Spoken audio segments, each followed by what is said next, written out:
Use చేస్తూ ఉంటారు mobile charge చేయడానికి. దాన్ని అట్లనే ప్లగ్లో పెట్టేసి వదిలేస్తారు. దాని పక్కన స్విచ్ ఆపడం కానివ్వండి, దాన్ని బయటికి తీయడం కానీ ఇట్లాంటివి చేయరు, అట్లనే వదిలేస్తుంటారు అన్నమాట. స్విచ్ కూడా ఆన్లోనే ఉంటుంది. ఇట్లా స్విచ్ ఆన్లో ఉన్నప్పుడు ఏమవుతుందంటే మీకు దానిలో నార్మల్గా కరెంట్ అయితే పాస్ అవుతూనే ఉంటుంది. 0.1 నుంచి 0.5 వాట్ వరకు ఎలక్ట్రిసిటీ అయితే పాస్ అవుతూనే ఉంటుంది. సో దీనివల్ల కాంపోనెంట్స్ వేడవ్వడం, లోపల ఛార్జర్ ఎఫిషియన్సీ తగ్గిపోద్ది.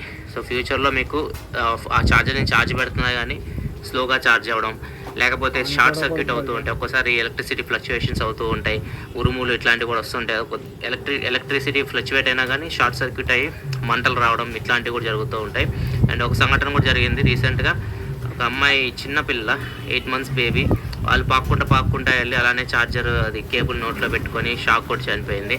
ఇట్లాంటి ప్రమాదాలు జరుగుతూ ఉంటాయి. ఒకవేళ మీరు ఇంట్లో ఛార్జర్ని ప్లగ్కి పెట్టుంటే మాత్రం, ఒకవేళ మీరు ఛార్జింగ్ పెట్టకపోతే ఫోన్కి, దాన్ని ఆఫ్ అయినా చేయండి, లేకపోతే దాన్ని తీసేసి పక్కనైనా పెట్టండి.